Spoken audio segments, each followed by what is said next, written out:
Não Olá, vai evidencialistas de todo o plano terrestre, sejam todos muito bem-vindos. Título da live de hoje: Guerra Espiritual, como vencer o inimigo no campo de batalha. Primeiramente, agradecer ao nosso Criador, o único e verdadeiro Deus vivo, né? O Criador do céu, da terra e da vida. Né? Agradecer a Ele, porque pelo amor dele nós estamos aqui. E também agradecer essa galera top que já vem chegando conosco. Estamos no caminho estreito. E falando nisso, vamos passar agora a palavra aí para o nosso querido Gilberto, né, do canal O Caminho Estreito, para ele dar os seus adendos iniciais. Enquanto isso, eu vou divulgando aqui a nossa live nas nossas redes sociais. Meu querido Gilberto, muito obrigado pela sua presença aí para mais essa live abençoada, para a glória do nosso Criador, e está contigo a palavra aí. Boa noite a todos.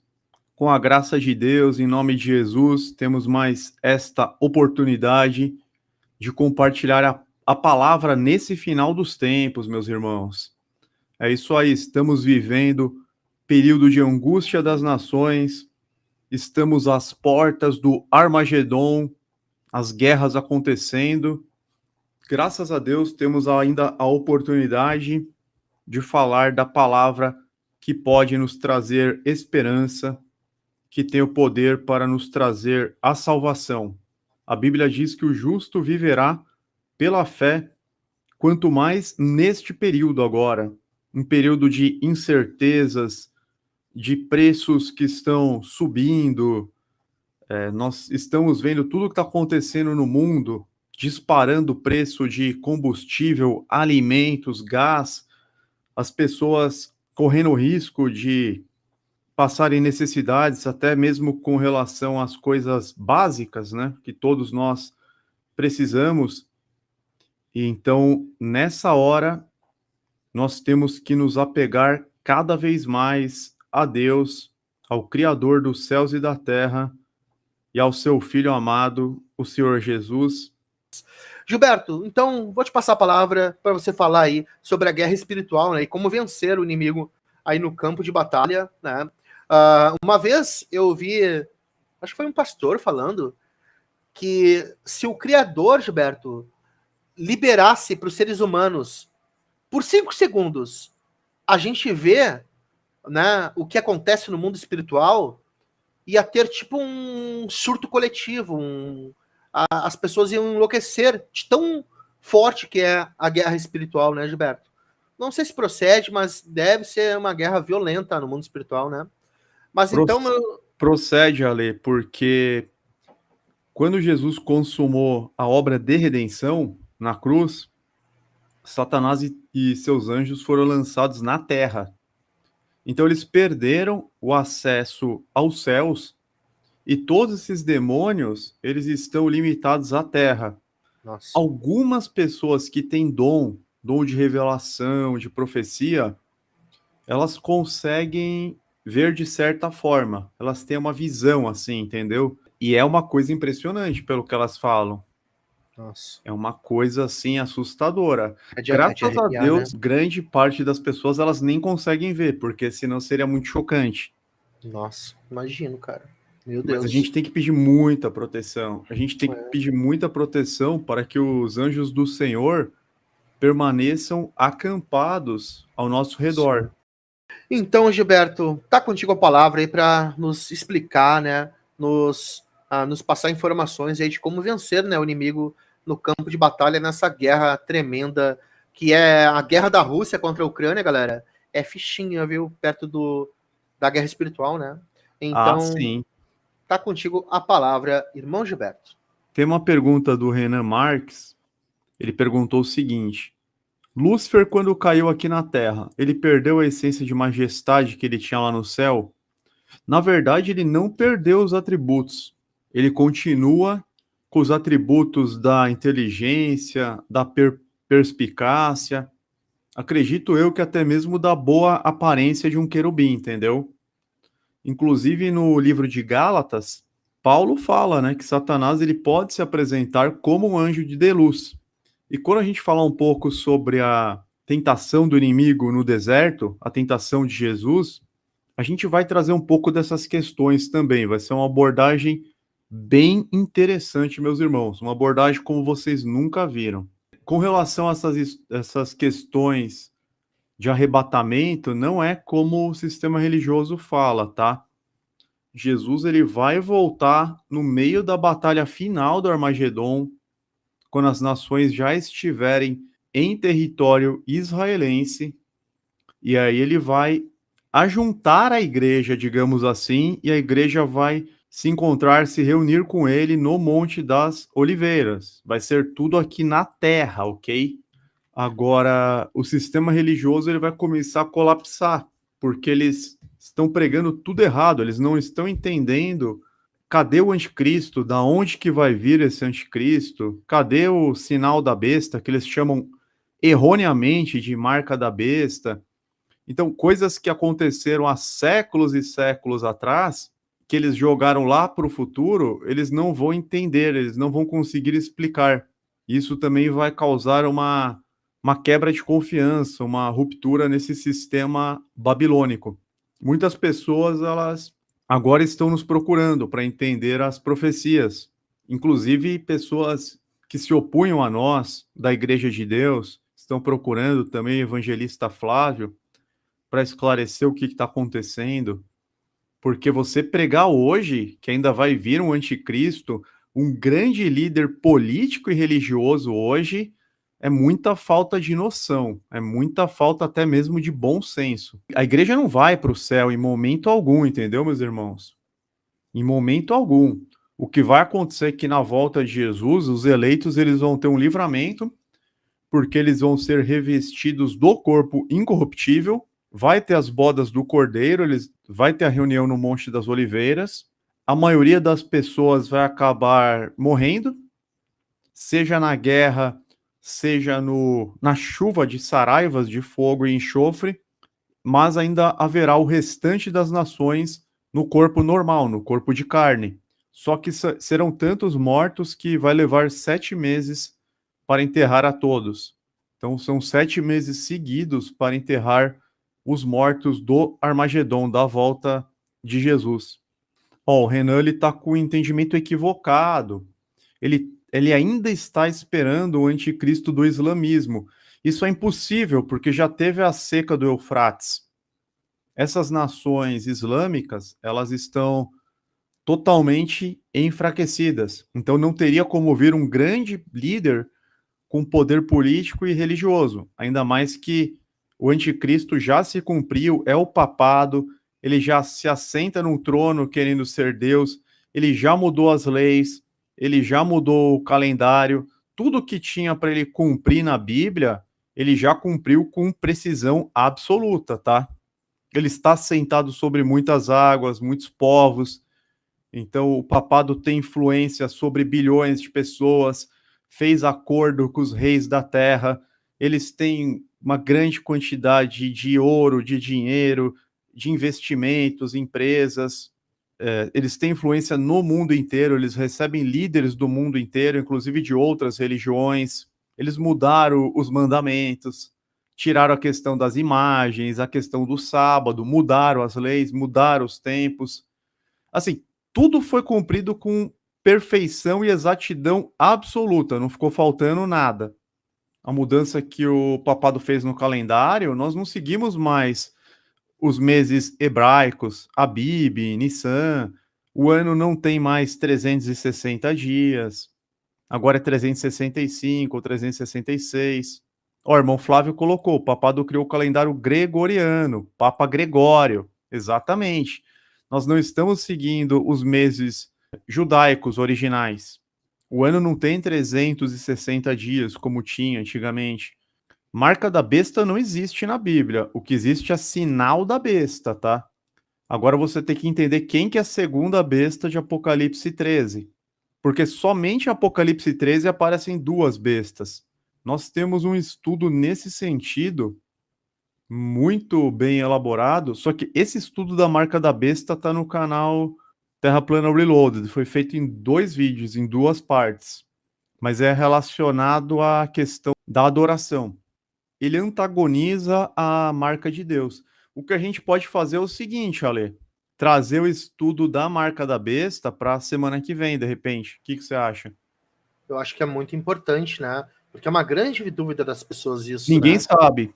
Pois é, Tem exatamente. gente que tá esperando a marca da besta, por incrível que pareça. Essa Sendo que a história de... besta era lá do século XIII, cara. A Já segunda besta. falaram que é um chip, é um celular, é não sei o que na testa, nossa, já falaram tanta coisa. Cada semana fala uma coisa. Uma das principais estratégias do inimigo, uma das principais estratégias de Satanás é colocar dúvida na mente das pessoas. Porque o que a Exato, Bíblia diz? Que você tem que orar sem duvidar. exatamente. Aquilo que você pedir sem duvidar lhe será concedido. O que Satanás faz? Ele coloca dúvida. Então a gente está vivendo uma geração de pessoas que estão com dúvida em tudo, cara. Nunca aconteceu isso. Nós estamos no Sim, século XXI. Isso é coisa do sim, século XXI. Até o século XX, Deus é Deus, Jesus é Jesus. Agora não. Agora Deus inventaram que Deus virou Zeus. Não tem nada a ver. meu Deus é Deus do uma céu. coisa, vem de Theos do grego, e Zeus é outra coisa totalmente É, diferente. não, daqui a pouco eles vão dizer que Jesus é Thor, pelo amor de Deus. Então, assim, isso é coisa de final dos tempos mesmo, para pessoa se perder, para pessoa.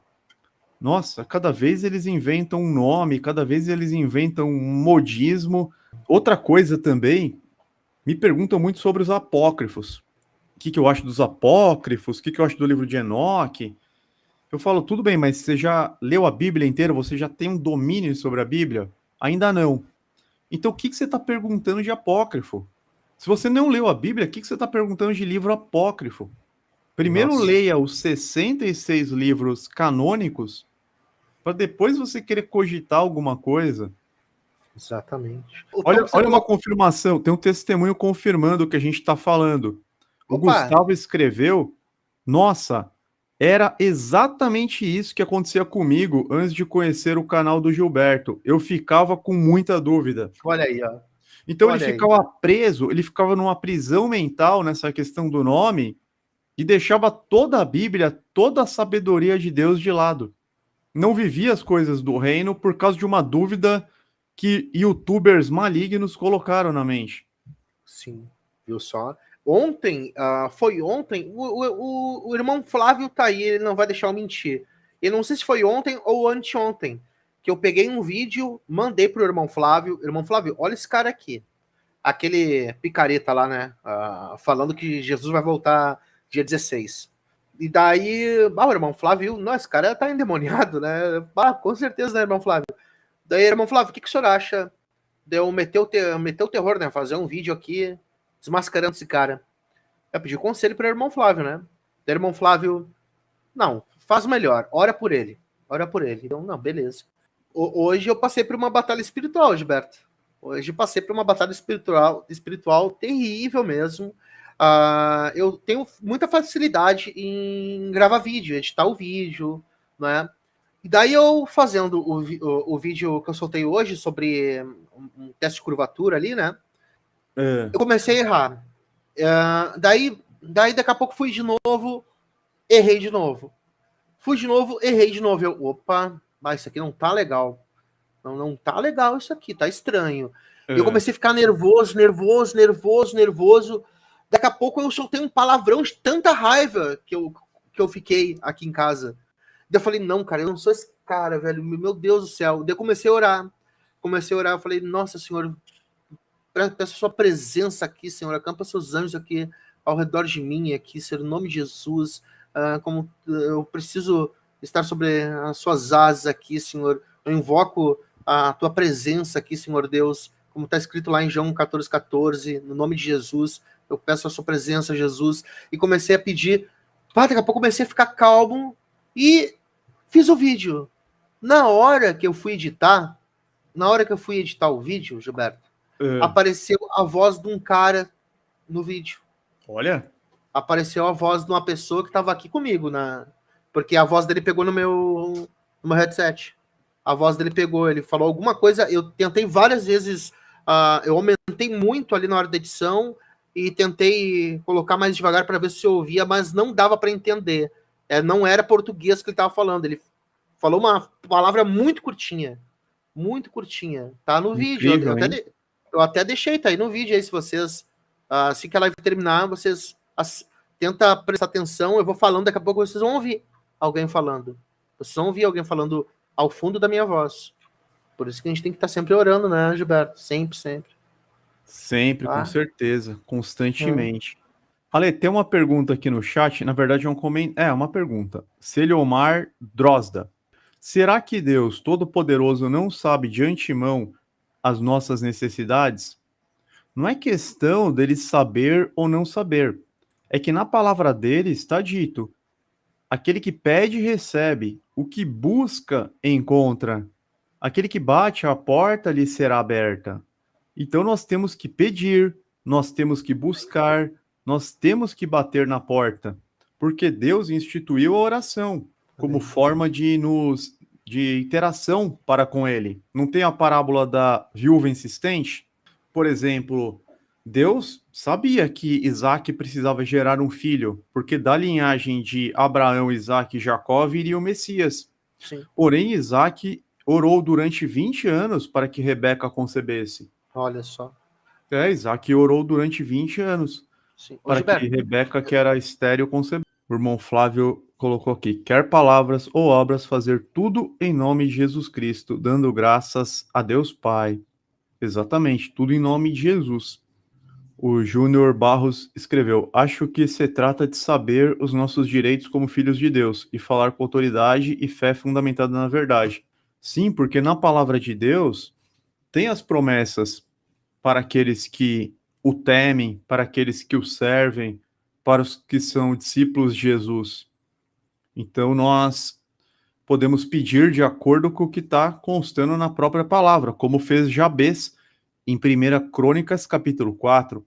A oração de Jabes foi integralmente atendida porque ele orou de acordo com o que estava previsto já na palavra de Deus, com o que já estava previsto na Torá. Estou lendo os comentários aqui. João Santos, ele escreveu exatamente: temos de esperar em Deus e pedir, para mostrar a Deus que estamos dependentes dele. Isso glorifica a Deus. Perfeito, irmão João Santos.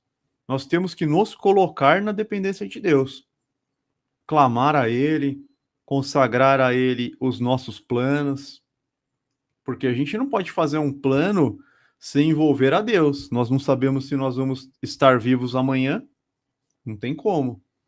Gessé Lopes: a fé é a base de tudo e move montanhas. É isso aí. O questionador: neste momento difícil que o mundo passa, oremos sem cessar. Que Deus continue abençoando a vida de todos. Então, meus irmãos, é importante porque a Argentina, ela está numa situação extremamente difícil, com uma inflação que está superando, inclusive, a inflação da Venezuela. Nós estamos parecendo aquela época do rei Ezequias, quando todas as cidades fortificadas ao redor de Judá caíram. O rei Senaqueribe da Síria estava destruindo todo o reino do sul. Ele já tinha destruído inclusive Laques, depois de um cerco de 3 anos, que era uma cidade muito fortificada, e tinha sobrado tão somente Jerusalém. E o rei Ezequias se humilhou diante de Deus, orou e conseguiu um livramento milagroso. Deus enviou um anjo que derrotou o exército da Síria de 185 mil homens. E o Brasil está parecido, porque toda a América do Sul está caindo nesse comunismo, nesse esquerdismo, socialismo, e o Brasil ainda não, graças a Deus, ainda está de pé, em que pesem todas as dificuldades. Mas nós não estamos enfrentando uma situação comparável à da Venezuela, nós não estamos enfrentando uma situação comparável da Argentina, e agora o próximo país a se afundar, podem escrever o que eu estou falando, meus irmãos, o Chile ele vai se afundar. Esses países que estão tirando o nome de Deus da Constituição Federal, que estão liberando aborto, que estão colocando esquerdistas no poder. A Colômbia também vai para o buraco, acabou de liberar o aborto, a Colômbia. Nossa. Então, assim, o Brasil ele está igual Jerusalém na época do rei Ezequias, na época da invasão da Síria. isso aconteceu com a educação no Brasil, né? Eu não sei se a galera do chat mais antiga vai se lembrar que antigamente tinha o estudo bíblico nas escolas. E daí tiraram, olha o que se tornou a educação no Brasil, né? Horrível. Então, pelo menos tinha ali uma leitura da palavra, mesmo que né, as crianças estavam ali recebendo, né, um pouco de alimento espiritual, né, a palavra ali, mas depois que tiraram, virou uma horrível. Os alunos batendo em professor, coisa que nunca aconteceu antes. Antigamente não tinha isso. A gente tinha o maior respeito pela Tinha aula de professora. educação moral e cívica. Nossa, olha, então. Chegava na escola, cantava o hino, tinha respeito aos professores. Exatamente. Reunião de pais e mestres era uma coisa séria. E o É, pai e a mãe, era um negócio exatamente. certinho. Agora virou uma tragédia, uma Ah. tragédia. Gilberto, eu tenho uma pergunta para te fazer. A guerra espiritual. Peraí, eu comecei errado a pergunta. Efésios 6 ali, que fala da armadura de Deus, tem a ver com a guerra espiritual ou não? Tem Tem, tudo a né? ver, tem tudo a ver. Paulo fala para a gente estar sempre preparados para que não sejamos atingidos pelas setas inflamadas do maligno. Escudo Sim. da fé, capacete da Posso, justiça, posso, da posso ler salvação. aqui? Posso ler, Gilberto? Pode, pode ler. Olha só. E começa numa muito bacana aqui, ó. Bem no comecinho, cara, eu acho lindo isso aqui, ó. Filhos, obedeçam os seus pais no Senhor, pois isso é justo. Honra o teu pai e tua mãe. Este é o primeiro mandamento com promessa. Com promessa, né? Para que tudo te corra bem e tenhas longa vida sobre a terra, né? Pais, não irritem seus filhos, antes criem-nos segundo a instrução e o conselho do Senhor. Olha só. Daí fala aqui da armadura de Deus. Finalmente, fortaleçam-se no Senhor e no seu forte poder. Vistam toda a armadura de Deus para poderem ficar firmes contra as ciladas desse cara. Eu não gosto de falar o nome desse cara aqui em casa, né? Vocês estão lendo aqui, né, pessoal? Das ciladas do inimigo, né? Eu acho muito negativo isso. Acho que é o nome mais negativo que existe. Pois a nossa luta não é contra seres humanos, mas contra os poderes e autoridades, contra os dominadores deste mundo de trevas, contra as forças espirituais do mal nas regiões celestiais. Por isso, vistam toda a armadura de Deus, para que possam resistir no dia mal e permanecer inabaláveis depois de terem feito tudo. Assim, mantenham-se firmes, cingindo-se com o cinto da verdade, vestindo a couraça da justiça. O que é couraça? É um negócio que vai no peito, Gilberto? Tem uma live do Caminho Estreito que o título é Vistam toda a armadura de Deus, explicando versículo por versículo exatamente o que é cada coisa. Olha isso, galera. Tá Vamos contigo, falar Gilberto. aqui do tema, né? Como vencer o inimigo no campo da batalha, essa questão da guerra espiritual. A gente vai usar Mateus capítulo 4, a tentação de Jesus no deserto. Vou aumentar aqui. Então, logo depois que Jesus foi batizado, que ele foi ungido pelo Espírito Santo de Deus, pelo poder de Deus, voltando um pouquinho no capítulo 3, nós vemos, assim que Jesus foi batizado, saiu da água, naquele momento os céus se abriram, e ele viu o Espírito de Deus descendo como pomba e pousando sobre ele. Então uma voz dos céus disse: Este é o meu filho amado, em quem me agrado. Jesus, ele estava, a partir deste momento, ele estava apto para dar início ao ministério, porque ele havia sido ungido pelo poder de Deus. O Espírito de Deus estava preenchendo ele de forma sem medidas, né? Como nós vemos também em João capítulo 3, versículo 34, que diz o seguinte: Pois aquele que Deus enviou fala as palavras de Deus, porque ele dá o Espírito sem limitações. Então, todo cristão, todo crente, ele é preenchido com o Espírito de Deus. Porém, Jesus foi amplamente preenchido. Foi preenchido numa porção maior. E aí, o que acontece? Então, Jesus foi levado pelo Espírito ao deserto para ser tentado pelo diabo. Por que ele foi levado ao deserto para ser tentado pelo inimigo? Porque Adão também foi tentado, só que no paraíso. Adão caiu no paraíso, enquanto que Jesus venceu no deserto. Isso para a gente perceber que não importa muito o lugar e as circunstâncias, né? Adão ele foi derrotado no paraíso, no Éden. E Jesus ele venceu a antiga serpente, chamado diabo, em pleno deserto. E nós vamos tentar entender as estratégias que o inimigo usa contra nós, para que nós possamos escapar das suas ciladas, para que nós possamos escapar das suas armadilhas. Isso é muito importante para os dias de hoje, meus irmãos. Depois de jejuar 40 dias e 40 noites, teve fome. O tentador aproximou-se dele e disse: Se você é o filho de Deus, mande que essas pedras se transformem em pães. Olha que interessante.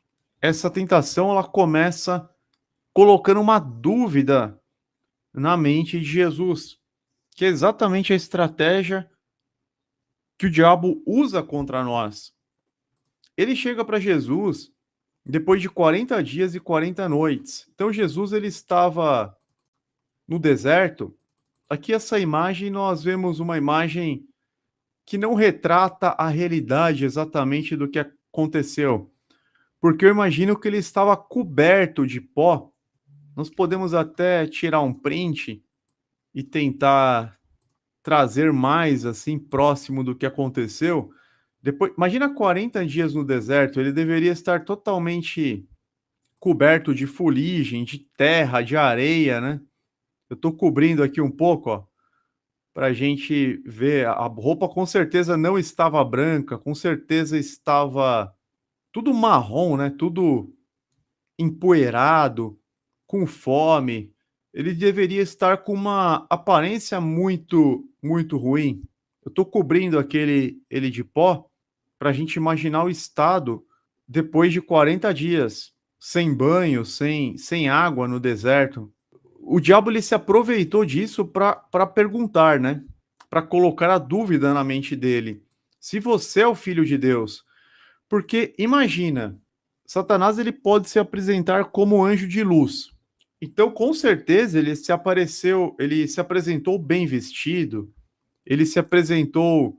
Aqui tem uma imagem que ele está vestido de preto, mas não necessariamente ele estava vestido de preto.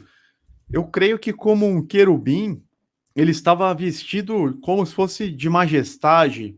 E Jesus, por outro lado, estava lá todo empoeirado, todo coberto de fuligem, terra, de areia do deserto. Então, Satanás ele já começa a colocar essas dúvidas nas mentes dos filhos de Deus. A primeira coisa que ele vai fazer contra vocês é falar assim: será mesmo que você é filho de Deus? Será que Deus é teu pai?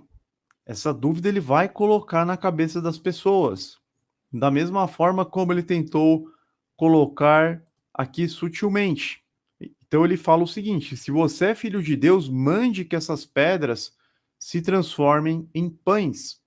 Teoricamente, seria legítimo você comer depois de um jejum. Com certeza Jesus teve fome, está escrito, né?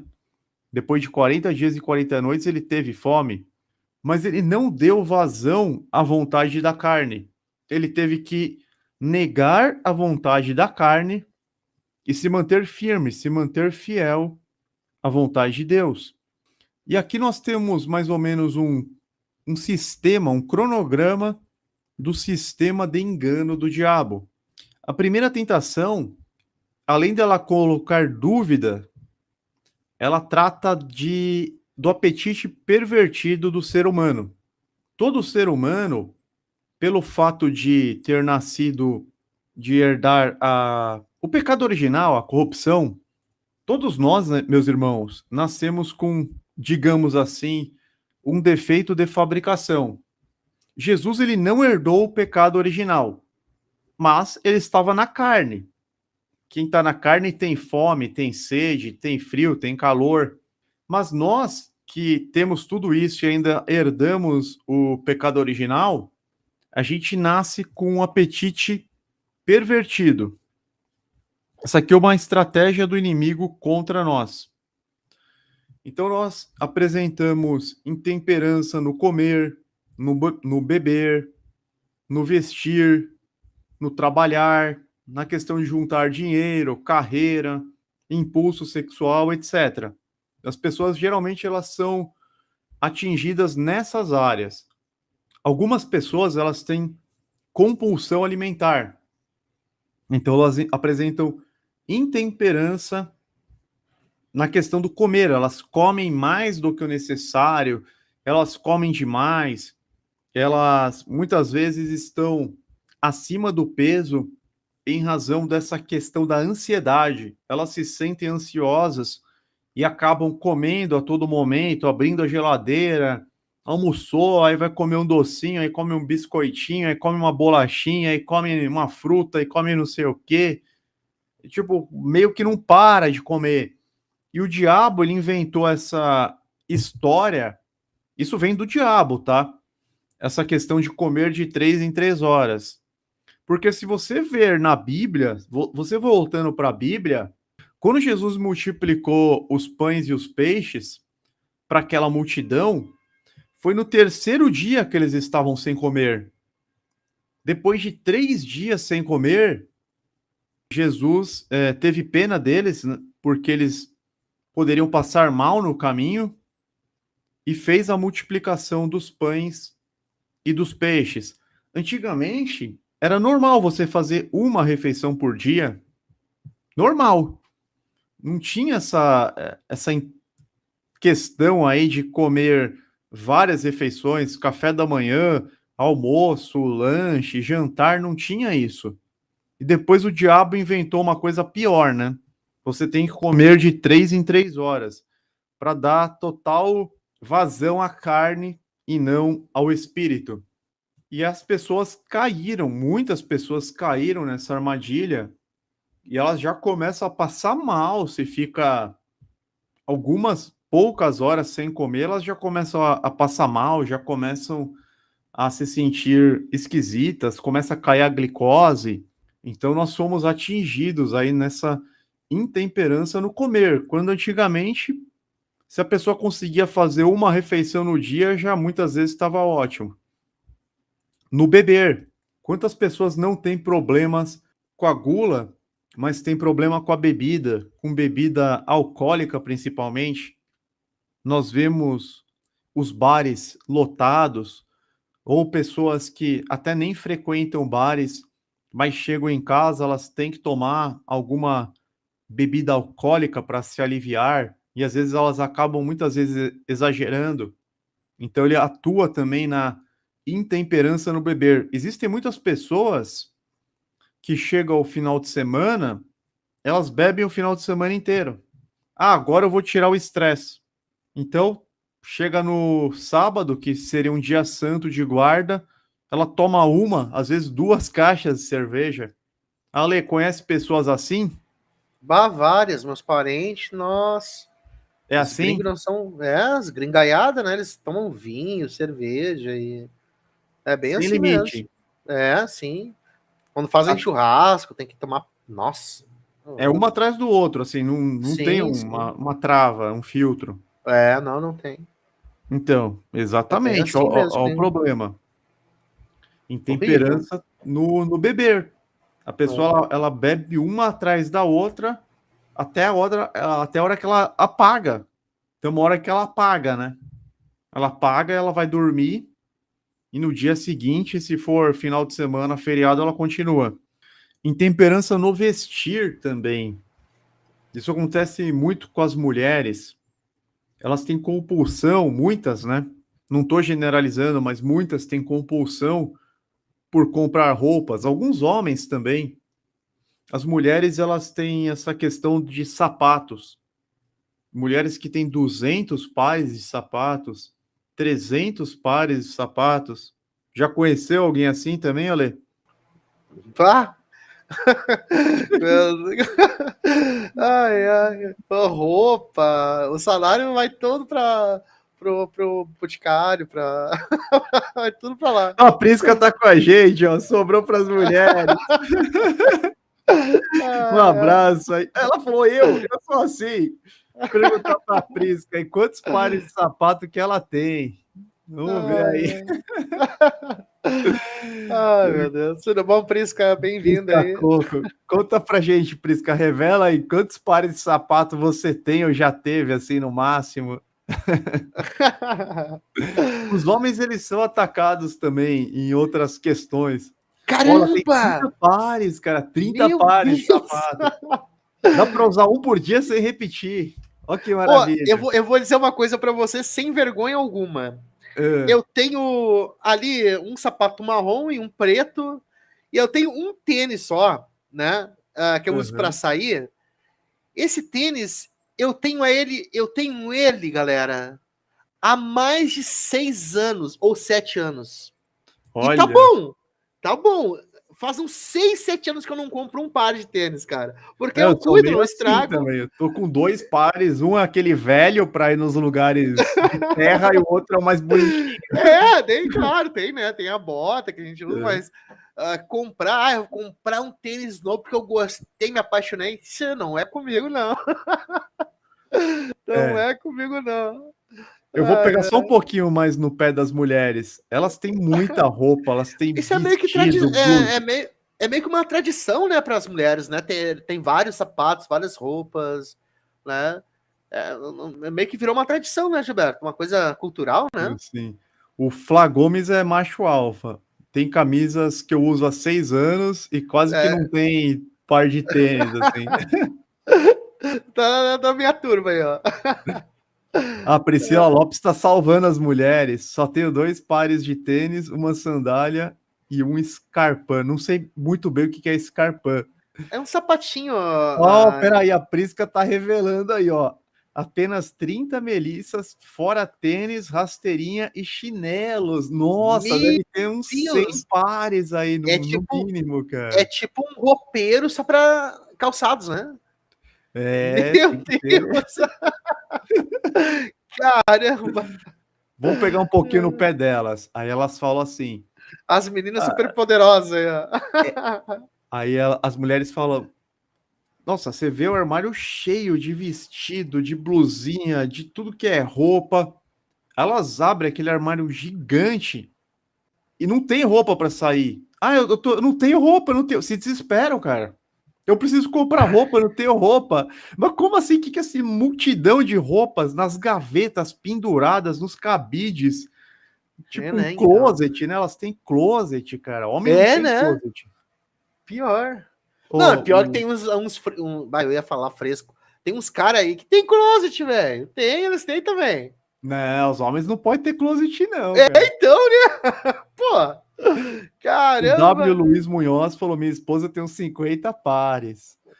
Porque assim, os homens, eles são atingidos. Olha lá, a Prisca colocando. Os homens são atingidos em algumas coisas, as mulheres em outras. Então, por isso que essas tentações são tentações fortes contra o ser humano. Primeiro, ele coloca dúvida. Se você é filho de Deus, mande que essas pedras se transformem em pães. Tá atingindo aí essa questão do apetite do ser humano. Tem também a questão do trabalho, Ale. Quantas pessoas não têm compulsão, workaholics, que chama em inglês, viciados em trabalho, workaholics. Só fazer um adendo aí, né, sobre as meninas superpoderosas, né, que tem vários calçados e roupas, uma infinidade. É uma loja dentro de casa, né? A facilidade do teu cartão em mão ali, né? Nossa, quero comprar, tá o cartão ali, né?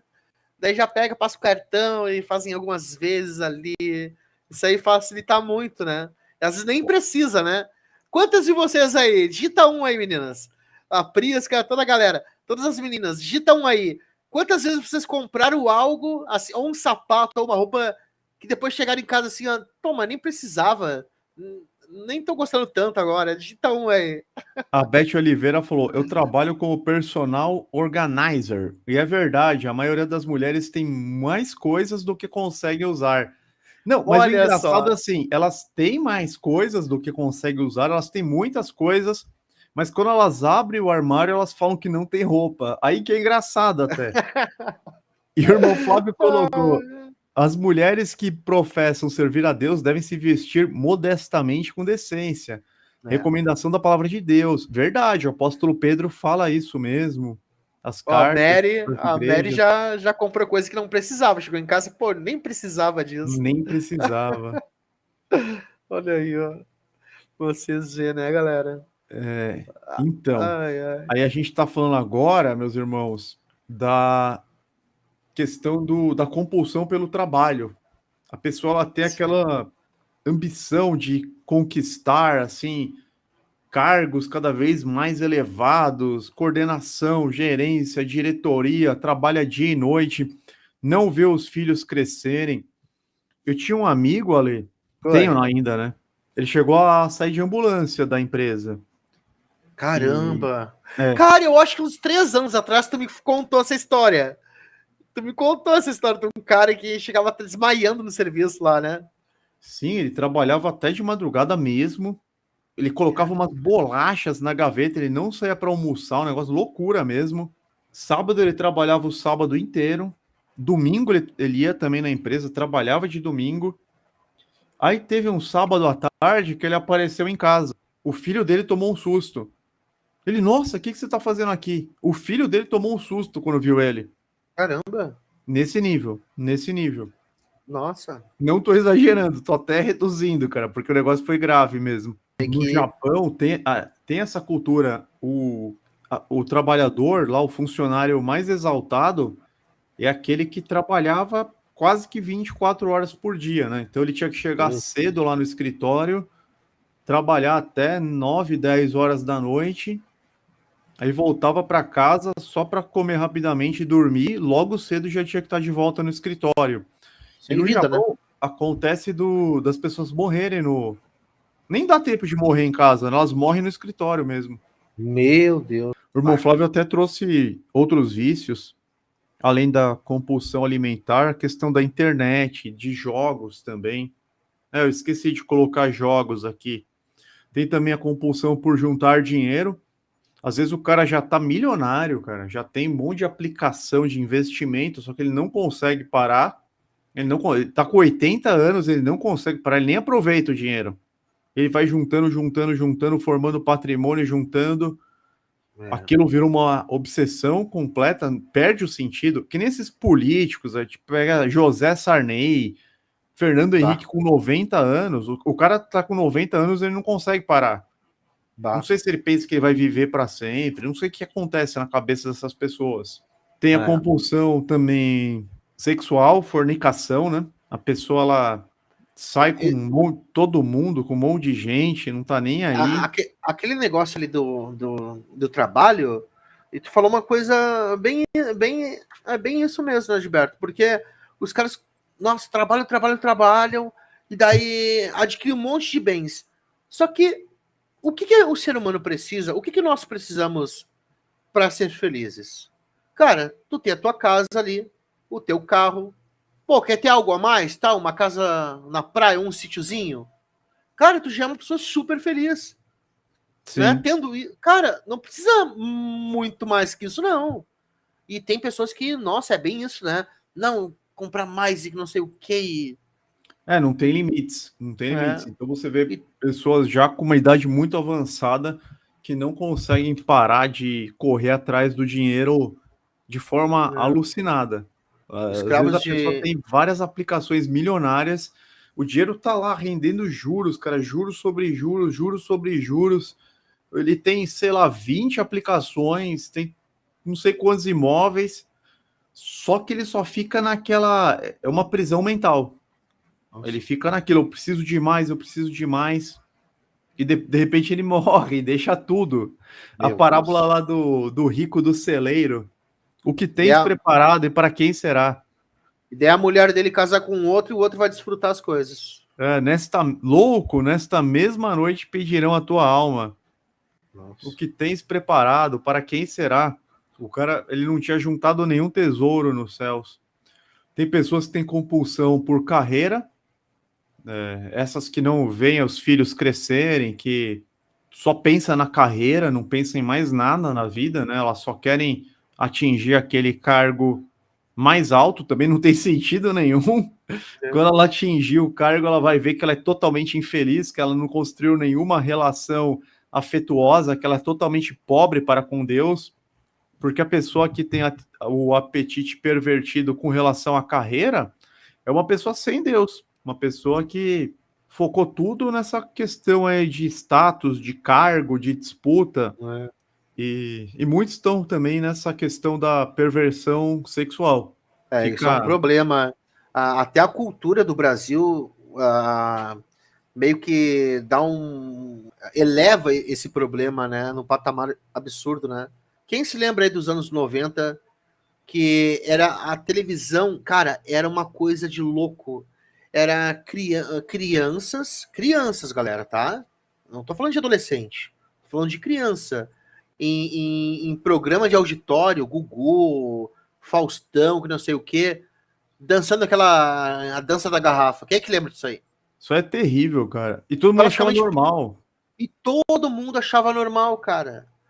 Todo mundo achava normal. Hoje em dia, o que é esses funks aí? Tinha aquela banheira do Gugu, a mulher pelada na banheira. Ela ia com biquíni, mas o biquíni caía. E a família vendo a avó, a tia, o filho, os pais. Um negócio surreal, cara.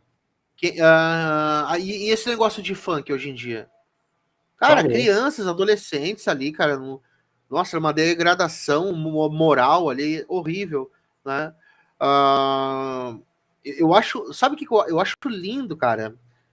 A mulher com vestido. Eu não sei que. Eu acho que todo mundo acha bonito, né? Sim, mas eu não tô falando vestido mini saia, não. Eu tô falando aqueles vestidos assim vestido decente mesmo, é. Sim, cara, sabe? Tipo, fica muito bem. Aqueles vestidos de camponesas da França, da Suécia, aqueles vestidos bonitos, cara. As mulheres ficam lindas naquilo, cara. Nossa. O diabo ele enganou as mulheres de uma forma, cara, porque assim, na agenda da ONU, que é uma agenda satânica, fala do empoderamento das mulheres.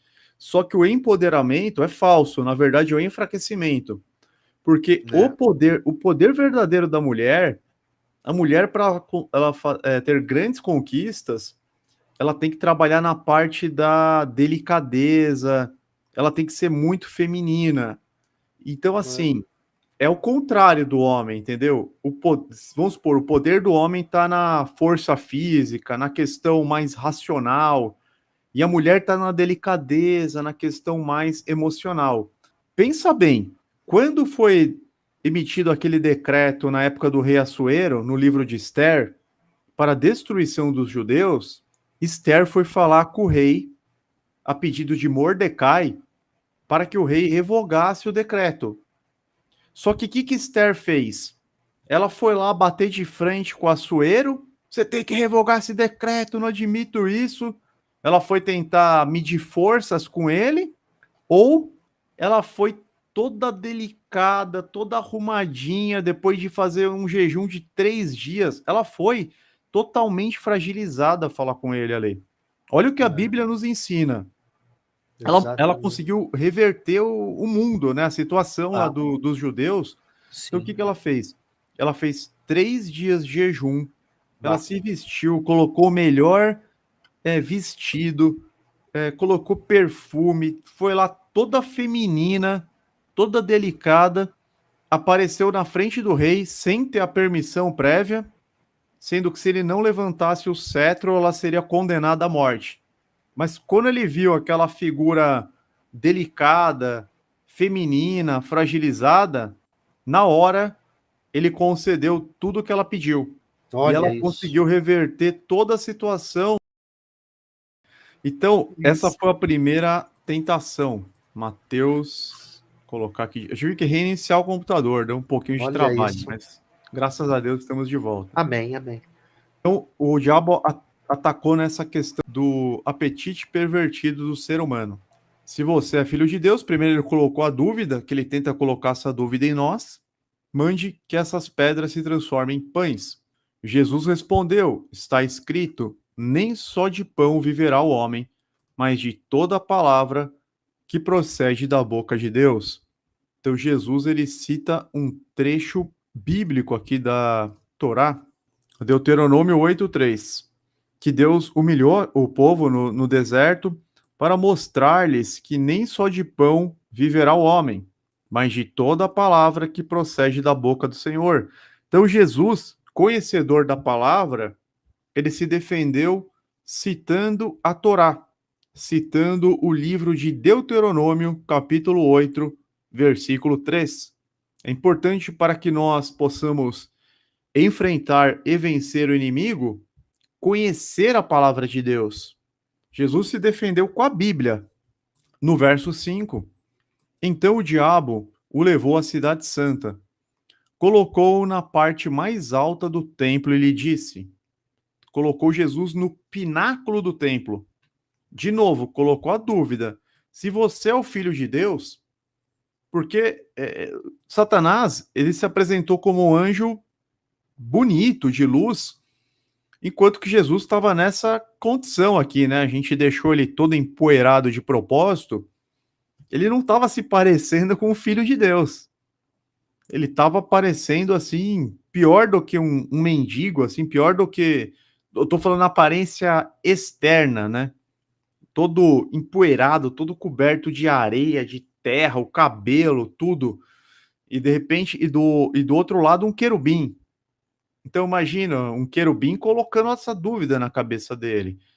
Aí o querubim, que é Satanás, fala: se você é filho de Deus, jogue-se daqui para baixo, pois está escrito. Aí Satanás também começa a citar a Bíblia.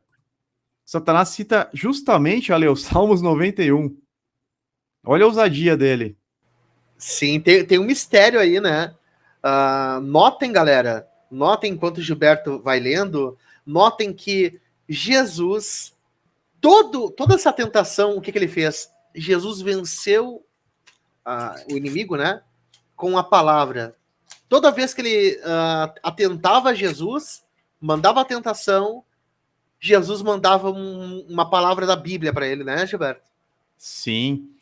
Satanás cita aqui o Salmos 91. Se você é o filho de Deus, jogue-se daqui para baixo, pois está escrito: ele dará ordens a seus anjos a seu respeito, e com as mãos eles o segurarão, para que você não tropece em alguma pedra. Então, o inimigo, ele sabe a Bíblia de cor, mais um motivo pelo qual nós devemos saber. Se o nosso inimigo conhece a Bíblia de cor, quanto mais nós devemos conhecer. E aí Jesus respondeu: também está escrito, não ponha à prova o Senhor, o seu Deus. Então Jesus, mais uma vez, cita uma passagem que é a passagem mais adequada àquela proposta absurda que o inimigo está fazendo. Então o inimigo, ele cita a palavra de forma distorcida, e Jesus cita mais uma vez a Torá, Deuteronômio 6,16. Não ponham à prova o Senhor, o seu Deus, como fizeram em Massá. E Lucas 4,12 também é a tentação que ele responde, né? Dito está, não ponha à prova o Senhor, o seu Deus. Então Jesus mostrou que ele conhecia melhor a Bíblia. Agora vocês podem me perguntar, poxa, mas será que isso é uma tentação real? O diabo fala para ele se jogar do pináculo do templo, porque os anjos o segurariam. A gente tem que levar em consideração o seguinte: estou colocando uma imagem aqui para vocês, Satanás falando para ele se jogar do pináculo do templo. Só que existe um incentivo, entre aspas, nesse sentido, que muitas pessoas não percebem. Porque para você entrar no templo, você tinha que passar por um ritual de limpeza, de purificação, você tinha que passar pelos tanques, estar com as vestes limpas, não podia ter nada imundo próximo ao templo. Entendeu, Ale? Tinha que passar lá pelos tanques, você tinha que Sim, entrar com uma certa limpeza. sim. Por isso que a gente está destacando que Jesus estava nesse estado aqui. Ele estava... Dizem, Qualquer pessoa dizem, que ficar 40 dias no deserto vai ficar coberta de poeira, de areia. sim. O que o Gilberto tá falando aí é verdade, galera. Dizem que o respeito que os judeus têm por Deus é tão grande, que antigamente os escribas, né, quando eles iam replicar a Torá, né, toda vez que eles tinham que escrever a palavra de Deus, Deus na Torá ali, antes de escrever a palavra, eles tomavam banho,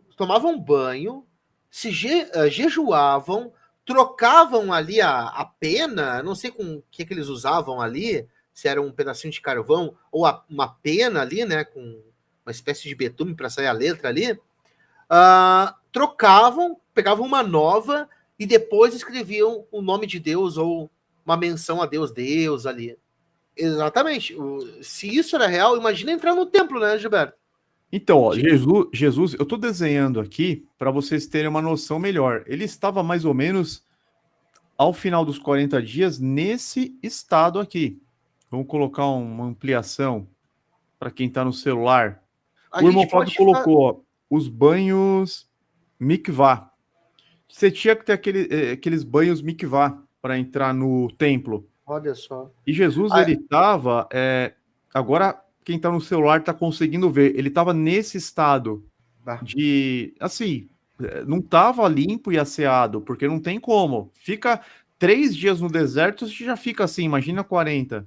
Então, vocês estão me entendendo que ele tinha um, entre aspas, motivo para pular do templo pelo fato de não ter feito a purificação lá, o ritual de limpeza, de purificação de mikvah. Mikvah ou mikvé é a imersão ritual em água utilizada no judaísmo. Geralmente é utilizado para purificação, tinha a questão daquela purificação da mulher, Olha ali. mas tinha também a purificação para entrar no templo. Tinha os tanques, né? Lembra do tanque de Siloé?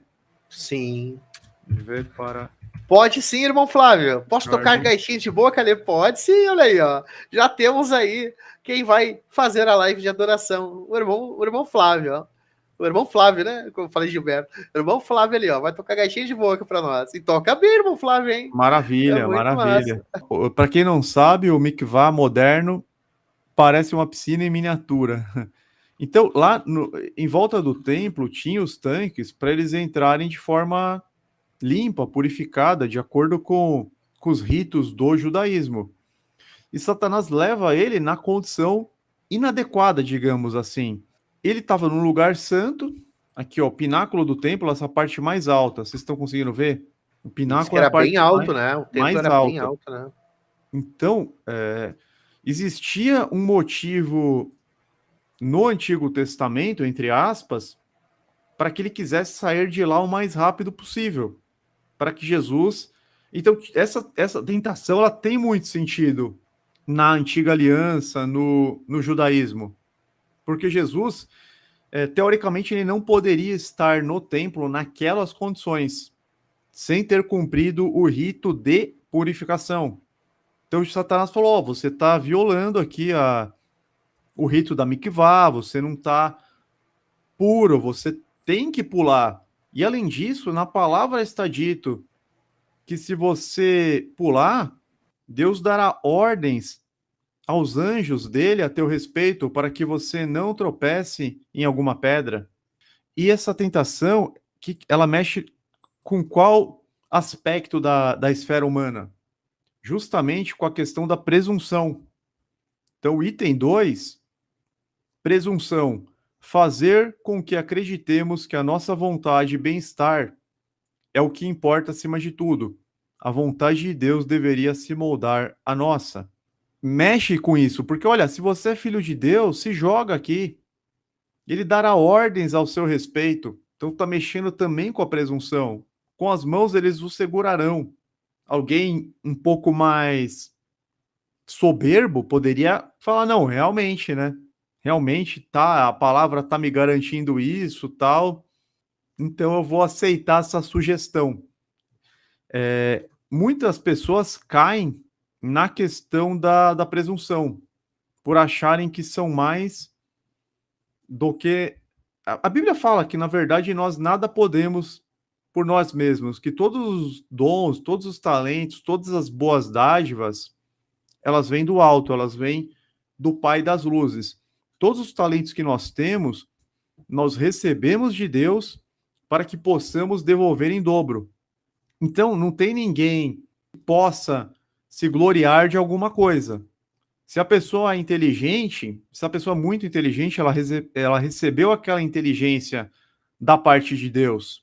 Foi depositado aquilo nela para que ela devolva em dobro, fazendo bem, atuando na obra, entendeu? Por exemplo, você tem um microfone, Ale.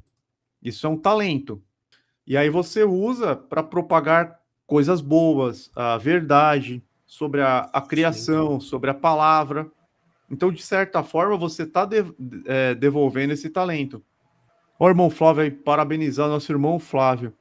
O homem temente a Deus é presenteado com uma mulher virtuosa. Estou completando 20 anos de casado pela graça de Deus. Amém. Olha Glória a só, que Deus. bênção, glória a Deus. Bênção. Parabéns, irmão Flávio. Dando sequência. Então, o diabo ele mexe muito com a nossa presunção.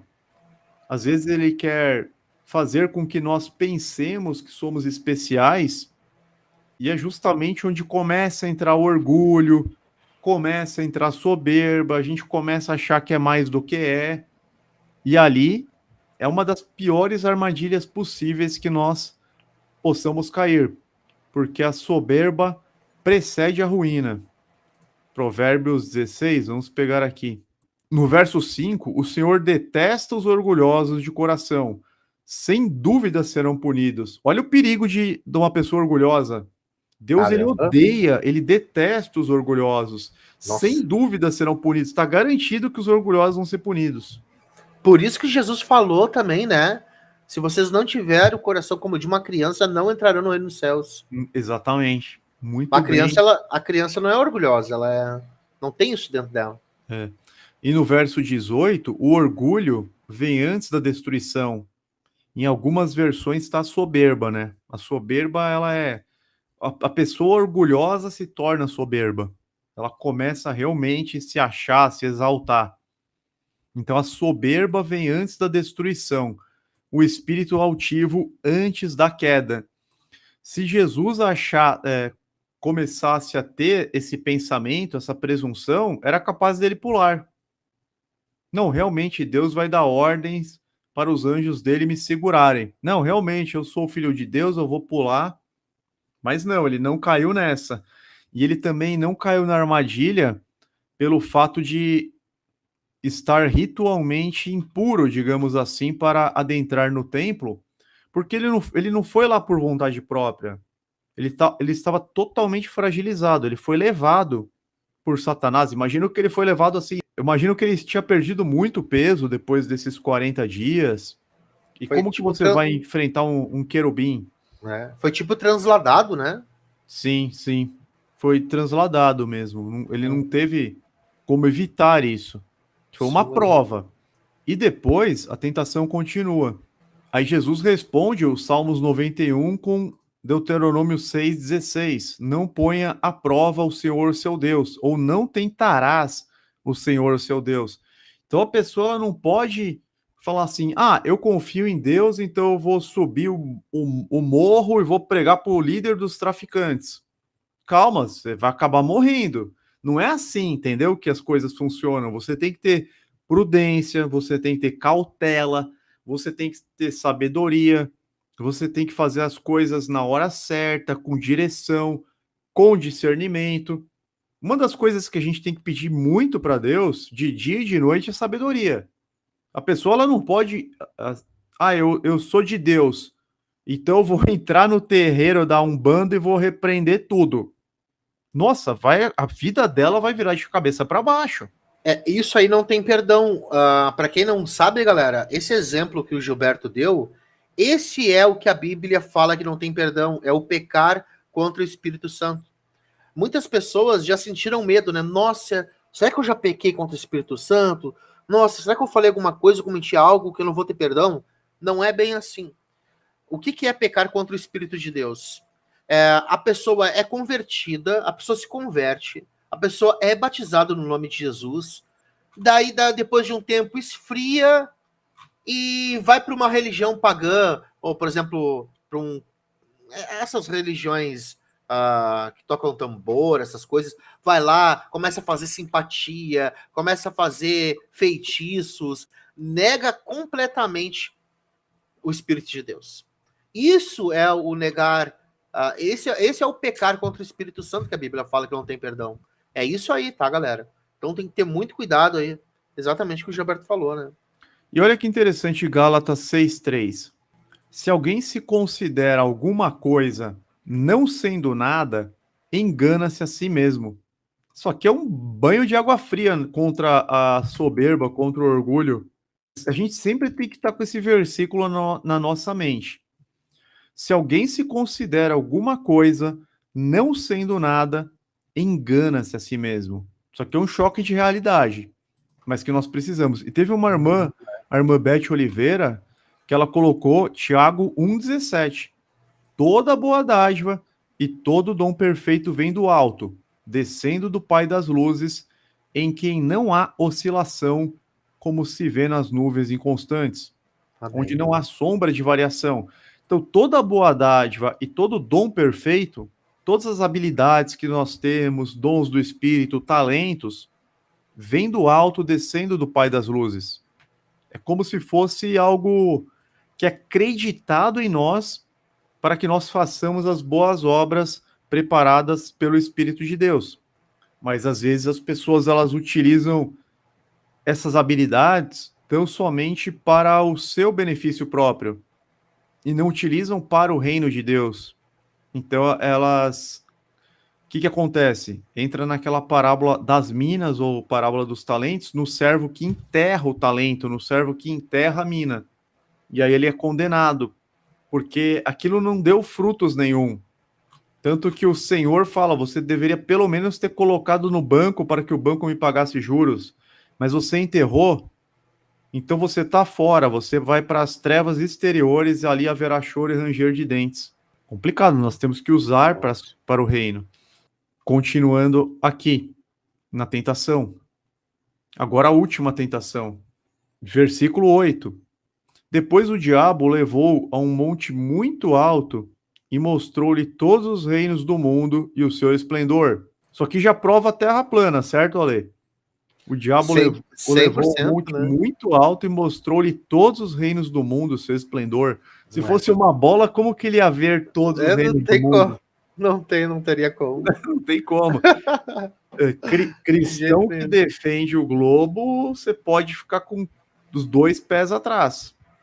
Mas esses pastores aí do sistema que saem em defesa do globo, sai fora que eles estão defendendo o outro lado, viu? E ainda vem nos atacar ainda, né? E ainda vem nos atacar. Eles estão defendendo o outro lado.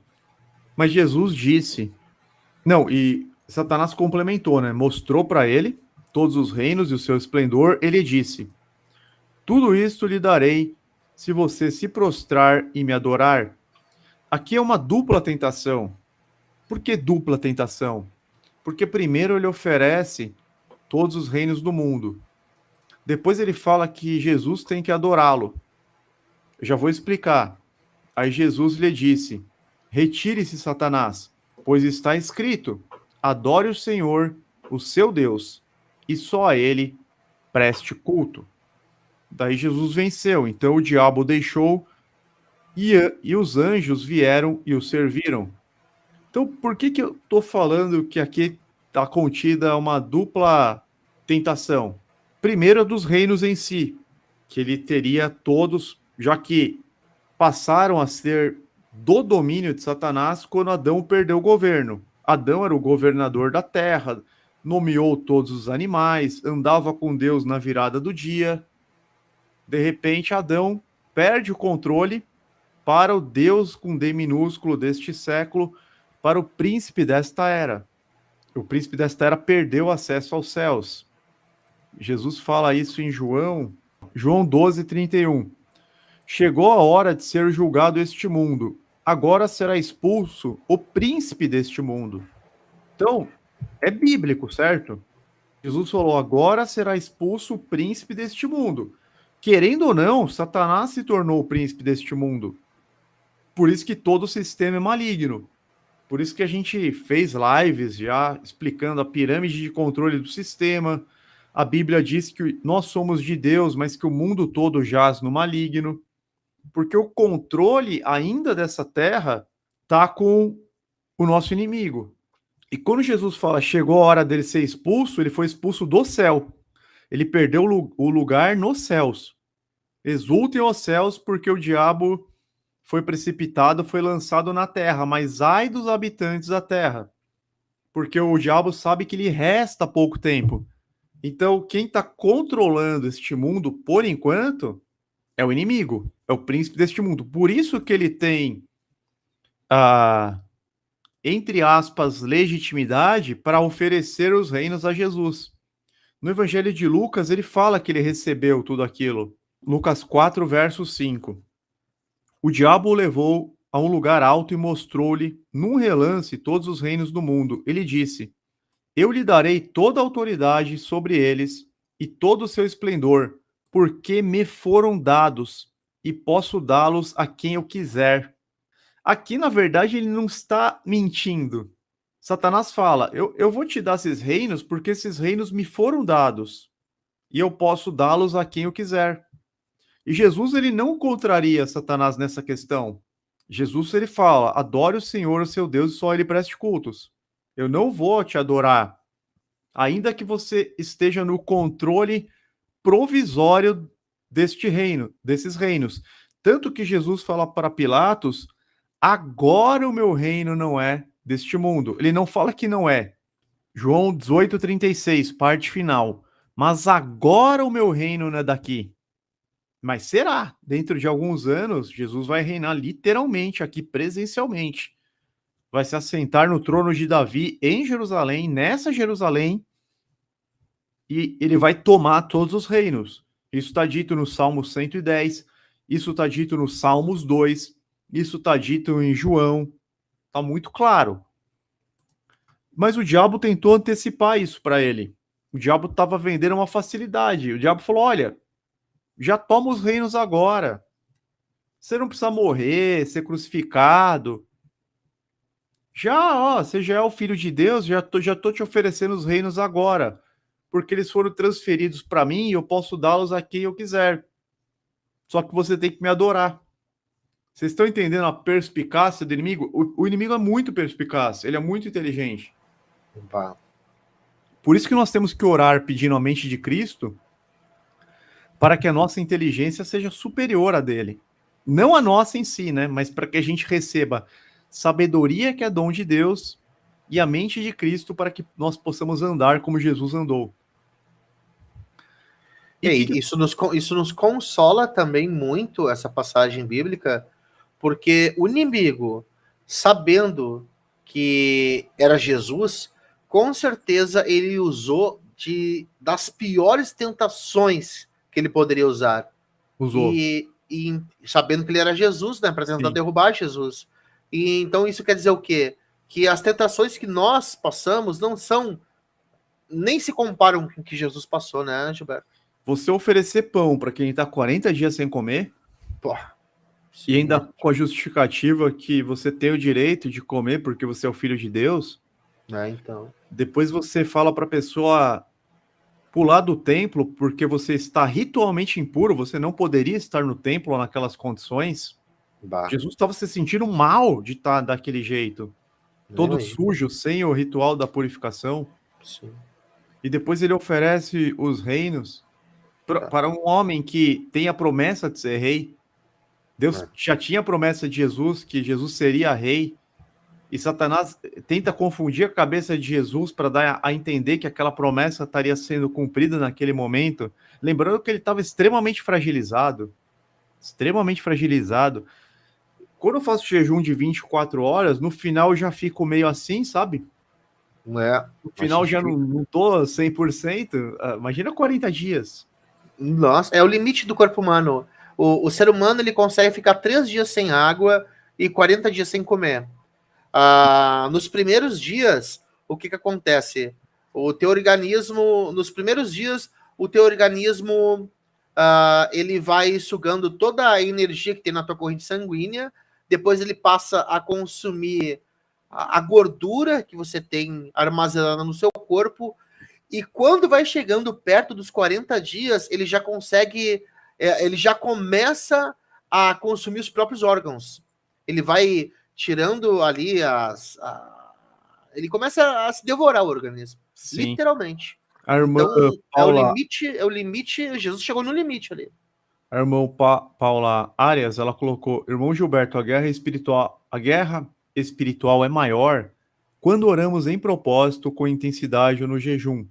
Sim, quando a gente ora com algum propósito, ou para quebrar alguma coisa, para obter algum favor da parte de Deus, que você associa jejum, que você tá lá, aí vira uma guerra mesmo, entendeu? Porque de um lado o inimigo querendo travar as promessas no plano espiritual, da mesma forma como eles seguraram o príncipe da Pérsia, segurou durante 21 dias o anjo mensageiro que veio trazer a palavra de Daniel. Sim. Então começa uma batalha, e aí você tá lá orando a Deus, buscando a Deus, para que ele dê ordens aos anjos em nome de Jesus, para que os anjos destravem, né? Que façam cair por terra todas as barreiras. Então, assim, o que eu digo para vocês, meus irmãos, não ousem sair do quarto de vocês de manhã antes de orar. Eu tô falando sério. Não sai do quarto antes de uma oração de qualidade. A última tentação teve a questão da adoração. Porque todo ser humano, na ausência de Deus, adora algum ídolo, algum objeto, pessoas, celebridades, bens materiais, o próprio corpo, carros, etc. Vocês podem perceber, o diabo usou isso porque ele conhece muito bem o ser humano. Então, o ser humano, na ausência de Deus, ele se torna um idólatra. Inevitavelmente. Ele pode ser um ateu, só que ele vai ser um ateu idólatra. Como assim um ateu idólatra? Ele vai adorar ou um carro, ou o próprio corpo. Você já viu essas pessoas que não saem da academia e ficam se olhando no espelho? Já vi muito, nossa. Essas pessoas são fissuradas pelo corpo, tem que ter a barriga tanquinho, tem que estar tudo perfeito. É um culto ao corpo, né? É um culto ao corpo. Isso vem dos gregos. Nossa. Quando a Grécia se tornou império dominante, antes de Roma, porque a Grécia de Alexandre o Grande, ela é anterior ao domínio romano. Ela trouxe esse culto ao corpo. E as pessoas, elas estão até hoje nesse paganismo. Eu sou a favor de cuidar do corpo, de ter uma alimentação saudável, a pessoa fazer uma caminhada. Eu sou bem chato até nessa questão de alimentação, suplementos. Só que não pode ser esse culto, essa idolatria. O Douglas de Oliveira falou a questão do fisiculturismo. Assim, o ser humano ele acaba exagerando. E tem culto nessa palavra, tem culto nessa palavra aí. Fisiculturismo, culto. Nossa, eu nunca tinha percebido. Tem algo estranho aí, né, Douglas? Não é, irmão Flávio? Não é, irmão Gilberto? Cara. Nossa, bem pensado.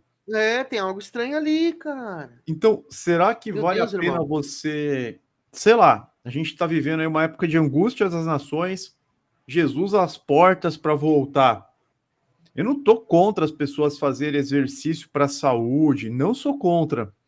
Mas será que tem que ser nesse nível? Nesse nível, assim, nessa obsessão de estar todo dia lá e fica se olhando no espelho, eu acho que não tá muito bom. Tem umas que tomam bomba e fica com vou tomar um balde de whey protein, mas não sei quanto. Eu passei por essa fase, vivia na academia e daí tomava ali tudo que era droga que eles vendiam na academia, estanozolol, decaderabolim, amogenin, fazia as pirâmides, né, para ganhar massa muscular, e tomava remédio de cavalo, e daí, cara, e era uma adoração ao corpo, né? E eu era infeliz, velho. Eu tomava os todinhos, né, que eles falavam, né? Sim, E eu era então. tri infeliz, cara. Não tinha felicidade. Isso, na Entendeu? verdade, é uma armadilha. A Né? pessoa não está sendo razoável, ela não está sendo equilibrada. Ela está Né? meio que dedicando a vida a isso. Exatamente. Horrível, horrível. Tem os que adoram ídolos, as imagens, tem muito ainda no Brasil e no mundo. Você entra na casa da pessoa cheia de santinhos, cheia de imagens. Tem não sei quantas Ave Maria, Maria de Fátima, Maria Aparecida, tem. Nossa, tudo que é santo, Santo Antônio, São Pedro, São Paulo, São Tomé, tem um altar idólatra na casa da pessoa, tem os antigos na cozinha, no quarto, na sala. É uma adoração pagã. Muitas pessoas adoram objetos. No Brasil, a gente pode dar o destaque a carros. Já conheceu algum vizinho aí, Ale, que fica lavando o carro, encerando e fica. Tem uma Ah, tem. idolatria pelo carro, aí manda Sim, rebaixar e coloca a roda e coloca. Nossa, cara. sim, Ele sim. fica cultuando, é um culto. Ele fica É, cultuando o carro. Tem muito exatamente. isso. Ó, outra palavra aí com culto, né? Cultuando, fisiculturismo, culto. Olha só, hein? É, tem pessoas que cultuam o carro. É. Aí começa a encher o carro de E acessório, aí será, coloca um Gilberto, som. será que o inimigo já não tá atrás dessas marcas de carro desde a fundação delas? Para criar ali um design, para criar um carro luxuoso, para fazer as pessoas ter aquilo ali como um deus para cultuarem mesmo? É, tem uns nomes meio estranhos, né? Até as É, marcas. É um negócio pois assim. é. Porque assim, carro é importante. Eu tenho carro, pô, vou Então, lá. Hoje eu fui lá, lavei e tal. Mas assim, cara, deu uma ducha. Eu não fico. Ah, agora eu vou ficar encerando o carro. Agora eu vou lambendo ficar. ali. Não, isso aqui é carro é para usar. É, Se tiver que uma missão, estrada de terra, a gente coloca na estrada de terra. Se tiver que entrar no sim. mato, entra no mato. Pode entrar Olha com o pé só. sujo no meu carro, não tô nem aí. Não tem essa Que adoração, top. não, cara. Vamos Então, olha orar, sei só. lá, vamos pra. Geralmente as missões você vai numa chácara, você vai no meio do mato. A pessoa, como que eu vou entrar com tênis, com É. chinelo? Não, entra, não tô nem aí. Teve um caso que eu acho que apareceu até no Datena, mas isso faz anos atrás. O cara tinha lavado o carro, polido, passado cera, tinha lambido o carro a manhã inteira de um domingo. E daí ele pegou, parece que foi, deu uma saída de casa, foi comprar não sei o que, um carvão, alguma coisa assim. E uma criança, isso foi numa comunidade, não sei aonde, se foi São Paulo ou Rio de Janeiro, uma criança pegou, criança, né, não sabe o que tá fazendo ali, diz que jogou um punhado de terra, uma pedrinha no carro, alguma coisa assim. Cara, o cara teve a capacidade, cara, de matar a criança, velho. Inacreditável. Sim, Esse que é o problema, né? De adoração a objetos. é. O cara tem adoração. Você vê muito também essas pessoas que colocam o som, cara, que não tem sentido. Numa Bah. altura absurda, que nem fica bom, o som fica horrível, ele quer que a rua inteira ouça o som, A o bairro ostentação, inteiro. né? É, esse negócio de ostentação. Bah. Ó, o Vocês William falou, entenderam? fora as imagens de Jesus, também é errado. Também é errado você ter estátuas, imagens de Jesus. Porque assim, a adoração ela é dirigida a Deus. E Deus É, é espírito, você tem que adorá-lo em espírito e em verdade. E é. Deus proibiu a feitura de imagens. Porque tem católico que fala, não, mas a gente não adora as imagens. Mas a Bíblia fala que você não pode nem fazer. Não farás imagem de escultura. Alguém fez, já está errado. Não Tá. farás para ti. Ela está feita, ela está na sua casa. Acabou. Já está totalmente errado. Já violou os É. mandamentos relacionados a Deus. Quer ver? Vamos pegar então, Êxodo 20. Não farás para ti nenhum ídolo, nenhuma imagem de qualquer coisa no céu, na terra ou nas águas debaixo da terra. Quando Deus fala não farás para ti, não pode existir, ele não pode ser confeccionado. Aí a pessoa tem 20 santinhos na casa dela, mas eu não estou adorando esses santinhos. Mas eles não poderiam existir, eles não poderiam estar na sua casa. É. Não farás para ti nenhum ídolo, você não pode ter Olha isso. só. Boa, Gilberto. Não é só se prostrar já é o outro versículo. Ah, eu me lembro quando eu era católico, e daí eu me lembro bem a época que eu mais estava pegado com a igreja católica, assim, né? Eu tinha lá meus 20 e poucos anos, que eu era vendedor e daí tinha que bater aquelas metas terríveis, e praticamente era impossível. E daí a Uhum. gente se apegava, né, na fé ali.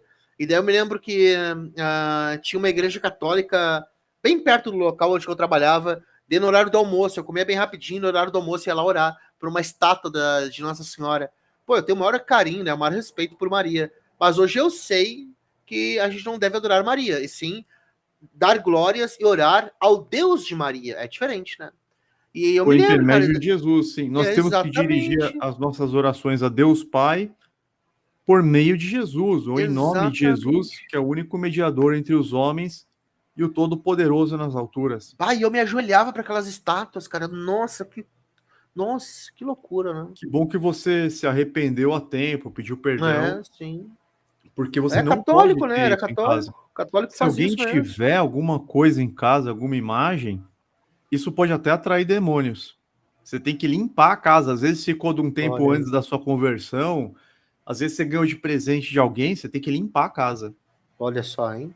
Sobre os carros, teve vários comentários no chat. O Lucas falou: a logomarca da Toyota, por exemplo, faz referência a uma cabeça de bode. E é muito parecido mesmo. Bah, sinistro aquilo ali. É, quase E da, Volks, todos. e da Volkswagen, se você girar ela bem rápido, vira suástica, né? Porque é uma empresa alemã, né? Foi desde o tempo. Complicado, é. Essas logomarcas aí não dá para É. confiar muito, não.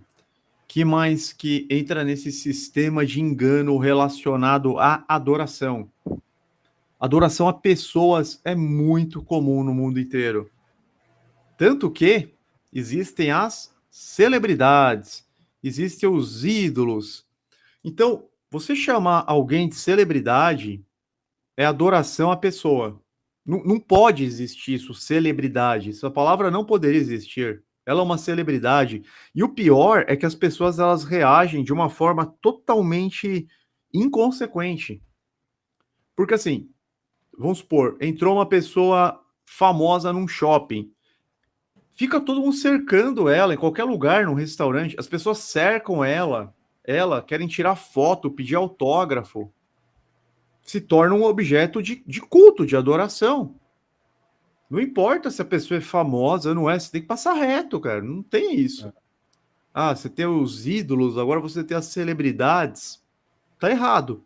Isso pega o mundo inteiro, né? Não só o brasileiro. Todos os países É. têm esse negócio de idolatrar artistas, jogadores de futebol. Cara, eu não tô nem aí se entrar num lugar e tiver. Eu nem vejo filme pra saber quem que é artista, novela, nem tenho televisão mais. Não tô mais nem aí pra futebol também.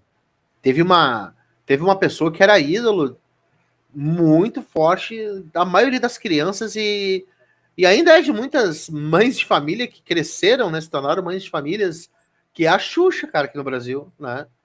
E a Xuxa tinha Sim. umas músicas que, pelo amor de Deus, né? Ela se referia a Deus, olha a falta de respeito. Ah, o cara lá de cima, ela falava. Nossa, a maior falta de respeito com Deus. Uma Obrigado vez, pela presença, Christian Godoy, querido, tamo junto. uma Fala vez de... faz uns anos, cara, falaram assim, anunciaram, a Paris Hilton está vindo para o Brasil. Cara, ninguém sabia quem ela era nessa época. Só sabiam que era uma pessoa famosa. Antes dela ser, acho que bem no começo, a Paris Hilton tá vindo pro Brasil. Aí eu lembro que parou um shopping inteiro, porque ela ia naquele shopping. O shopping inteiro parou pra idolatrar a mulher, cara. Nossa. É um negócio sem sentido. Ah, Essas pessoas que vão em show, fica acampada na fila. Ah, eu tô há 3 dias acampado porque eu quero pegar um lugar lá na frente para ver o cantor. bizarro, né? Não, que absurdo, cara, que absurdo. O, teve um irmão que escreveu uma verdade aqui, ó. Nossa, o Jaime Alberto, eu nem tinha visto esse comentário. Já vi pessoas um mês numa fila para ver uma diva da música. Um mês na fila, acampado. Caramba. Isso aí é idolatria pura. Já é loucura, né? Já O é. GFM falou sobre adorar ídolos gospel. Eu sou totalmente contra Outro problema. É, porque assim, tem músicas que são bíblicas? Tem. Só que eu não pego nenhum vídeo de música na qual apareça o artista, o cantor. Eu gosto de pegar o vídeo que aparece só a letra. Deixa eu ver os comentários aqui. Tem muita música que faz sucesso que não é bíblica, tem muita música que tem adoração a Jesus que também não tá certo. Jesus ele pode ser reverenciado, exaltado, honrado, mas a adoração é somente a Deus. O Rafael Cavalcante perguntou: vocês acham isso bom ou ruim, esta idolatria, já que está escrito? Mas é ruim porque a nação idólatra, ela sofre punições, ela sofre juízos de Deus. Então acaba sendo ruim para todos, entendeu? Porque o pecado, ele não contamina tão somente o pecador. Não existe um pecado privado, um pecado particular, não. O pecado, ele contamina todo o entorno. Ele prejudica todo o entorno. Lembra do episódio da capa de Acã? A família inteira dele morreu, a rebelião de Corá, 250 pessoas morreram. Sempre quando em um lugar está sendo cometido um pecado grave, tudo ao redor é afetado, é atingido. E a mesma coisa com bênçãos, né? Quando você recebe uma pessoa que é um legítimo servo de Deus, que é uma pessoa abençoada, o efeito é o contrário. Em vez de acontecer coisas ruins, vão acontecer coisas boas. Lembra quando a arca ficou lá na casa, não lembro se foi de Obed-Edom, todos que ficavam próximos à arca eram abençoados. Rafael colocou, mas o juízo é individual. Em questão de julgamento, sim. Mas, por exemplo, o marido adulterou. A mulher também está sendo prejudicada, a família, ele pode passar uma doença. É difícil você querer encontrar um pecado. Alguém roubou, a vítima foi prejudicada, a sociedade foi prejudicada. Você vê o pecado sempre atingindo outras pessoas. Aqui, o Rafael Cavalcante, olha, ele colocou um negócio interessante. No caso do casamento, sim, mas na idolatria é pessoal. Ele está falando assim: eu não posso pagar pela idolatria de outro. Mas vou dar um exemplo. Tem uma cidade, a maioria de vocês já ouviu falar, que chama Aparecida do Norte. É uma cidade bem idólatra, entendeu? Então, eu lembro que na época da pandemia, essa foi uma das cidades que passaram mais dificuldades. Que o prefeito assim entrou em desespero. Todo mundo que estava morando lá acabou sofrendo. Pode ser que tinha gente lá que não era idólatra, mas todos acabaram sofrendo.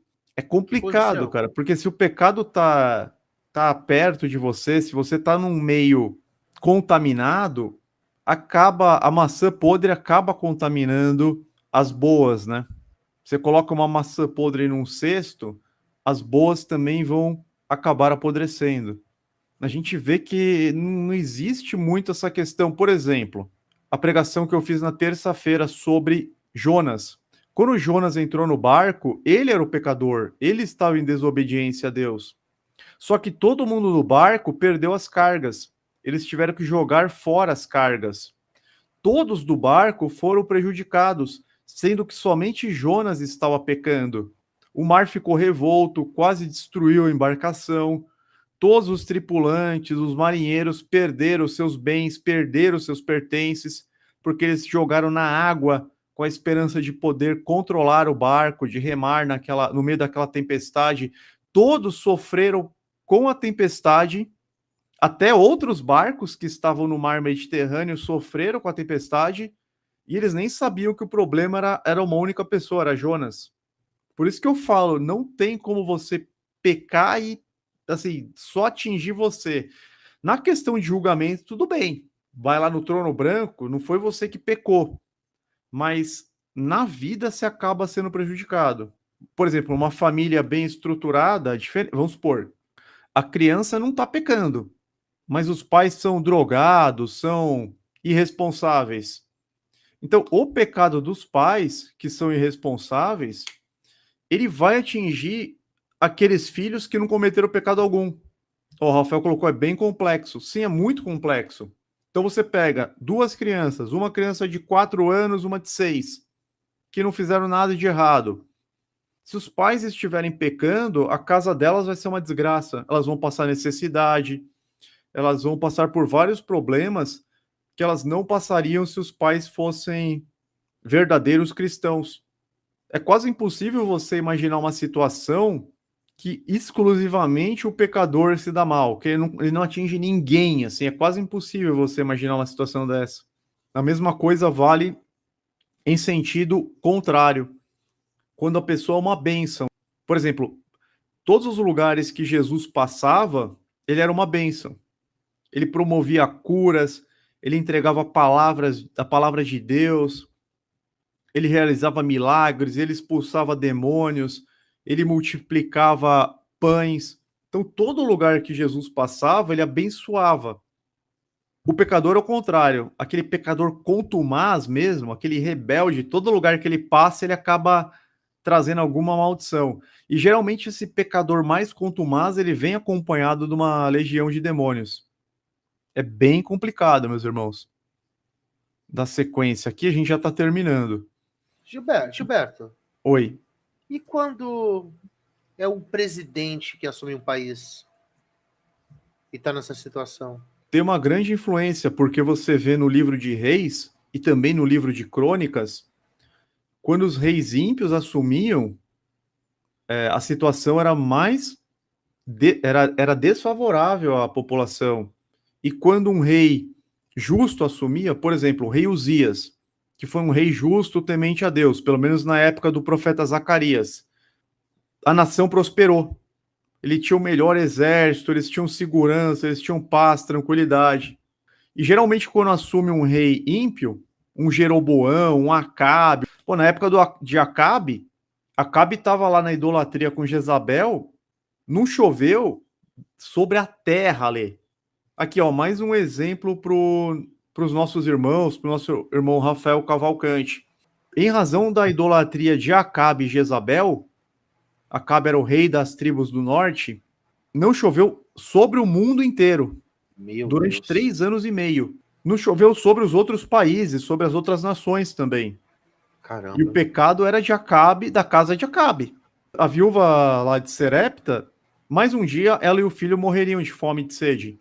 E eles não tinham nada a ver com aquilo, eles não tinham nada a ver com aquilo. Só dar um exemplo. Aqui no Rio Grande do Sul, vários rios, riachos secaram, porque tá tendo uma seca muito forte. Porque, cara, tipo assim, tá um mês, 2 meses que não chove legal. Agora, imagine 3 anos e meio sem chover, meus amigos. Quem é do campo sabe o que eu tô falando. Que o Gilberto tá tentando explicar aí. Pra galera entender. Nossa, deve ter morrido a maioria muitos animais, Gilberto. Olha, foi quase aí um dilúvio ao contrário. Exatamente. Então, na Bíblia, nós temos muitos exemplos que um pecado de uma pessoa, de um grupo ou de um rei afetou toda a sociedade ao redor. Terminando aqui, finalizando, né? Tem aí também adoração a bens materiais. Às vezes a gente já deu exemplo do carro, mas isso vale para smartphone, para iPhone. A pessoa ela tem que ter. Qual iPhone que tá agora? Eu não entendo nada disso. Nossa, eu tô com um aqui. Qual que é isso aqui? Da moda? Sei lá, odeio o negócio de moda. Ah, eu acho que é aquele da maçãzinha, né? Qual é o nome? É o iPhone. Vamos ver qual que é o mais maçã, novo, né? Aí. O meu aqui é guerreiro, cara. Nossa, o meu. Ah, é baratinho aqui, ó. Não, isso aqui é notícia velha. Tem uns aí que parece que custa 10 mil. Eu não acredito, mas será mesmo? Aquele mais caro. Vamos ver um bom aí, né, pra gente. Tô brincando, tá louco. Aqui, ó, tá baratinho, cara, ó. Meu Deus do céu. Apple iPhone 13 Pro Max. 13 mil reais. Meu Deus. Cara, isso aí é adoração. Isso é adoração ao objeto. Os caras devem. Ela fala, não, eu preciso ter esse negócio aqui. Nossa. Isso aí, preço de custo deve ser uns 30 dólares. Deve ser uns 50 dólares para fabricar um troço desse. Deve ser, porque todos são feitos na mesma avenida na China.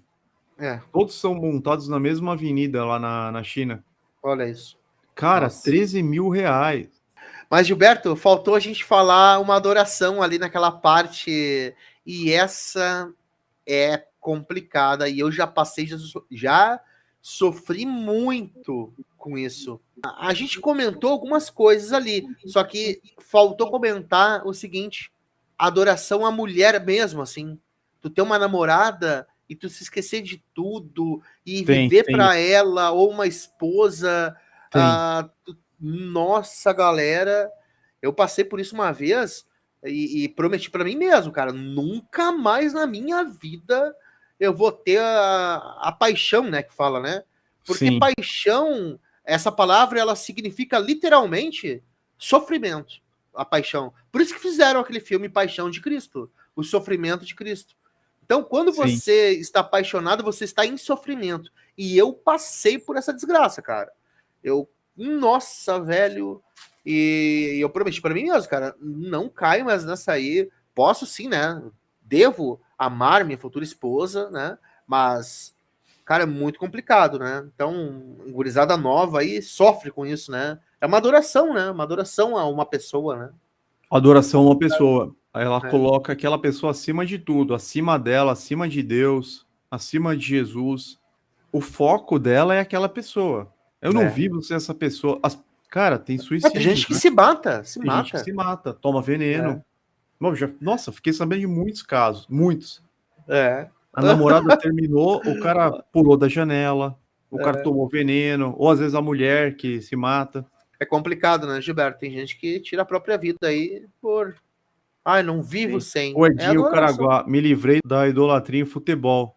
Tem uns parentes que, cara, são tudo fanático pelo Grêmio ali. Pra ter uma ideia, sabe como é que é, né? A família é católica, e daí eu acho que muitos aqui devem ter o padrinho, né? Padrinho de batizado. Não tem esse negócio aí, né, na família católica? A criança Uhum. nasce ali e fazem o batizado, né? A criança não sabe nem falar, mas já tá sendo batizada ali. Sim. Daí tem o padrinho e a madrinha. O meu padrinho, quem é que lembra aí do tempo da raspadinha? Que era uma febre em todo o Brasil, o pessoal ganhava prêmios, comprava um Opa, bilhetinho. lembro, lembro. Ele ganhou um gol quadrado, logo que lançou o gol quadrado. Sabe o que ele fez? Ele andava É, de Fusca, ele andava de Fusca. Ganhou um gol quadrado, vendeu o gol quadrado para ir lá em Tóquio ver o Grêmio perder pro Ajax para Libertadores naquela época, isso lá em. entendi. Isso é fanatismo, né? Sim, sim. Fanatismo. Basicamente é isso. A gente falou desse sistema de engano do inimigo, que ele nos ataca no apetite pervertido, intemperança no comer, no beber, no vestir, trabalhar, juntar dinheiro, jogos, carreira, impulso sexual, etc. Na questão da presunção, o diabo faz com que nós acreditemos que a nossa vontade e o nosso bem-estar está acima de tudo, que a nossa vontade é o que importa, quando a Bíblia fala o contrário, né? A Bíblia fala que a gente tem que negar a nossa vontade e fazer a vontade de Deus. E o inimigo, em todos os meios de comunicação, na mídia, ele fala: não, o importante é você seguir o seu coração, o importante é você ser feliz. Ele fala o contrário da Bíblia. A Bíblia fala: o importante é você tomar a sua cruz diariamente e negar a si mesmo. O Satanás ele dá a entender que é a vontade de Deus que deveria se moldar a nossa, quando é o contrário, a nossa vontade que deve se moldar à vontade de Deus, porque Ele é o Senhor e nós somos os servos. E também Que o diabo live ataca top. na adoração. Todo ser humano, na ausência de Deus, adora algum ídolo, algum objeto, pessoas, bens materiais, o próprio corpo, carros, etc., futebol, jogador, celebridades, seja lá o que for. Ou seja, ele faz com que erremos o alvo em todos os aspectos de nossas vidas, quando na verdade a gente tem que acertar o alvo, a gente tem que ter uma vida de oração, uma vida de leitura da palavra, da Bíblia, sempre procurando fazer a vontade de Deus, guardando os seus mandamentos e andando nos passos do Messias. E Live vou abençoada encerrar aqui mesmo. com o Salmo 115, Sim, toda honra e verso glória a 1, ele. rendendo as glórias ao Rei da Glória, porque nós Amém. nada somos, não a nós, Verdade. Senhor, nenhuma glória para nós, mas sim ao teu nome, por teu amor e por tua fidelidade. E Romanos 11:36, porque dele, por ele e para ele são todas as coisas. Então eu quero agradecer imensamente a Deus pela oportunidade que ele nos concedeu de estarmos aqui falando sobre a bendita palavra dele, agradecer ao Senhor Jesus, que é o único mediador entre o Pai Celestial e os homens. Tudo nós devemos fazer em nome de Jesus, inclusive agradecer por esta oportunidade, no nome santo de Jesus de Nazaré. Agradecer a você pelo convite e a todos os irmãos que, nossa, estão acordados até agora, até meia-noite, e participando, mandando perguntas pertinentes no chat. Muito obrigado a todos.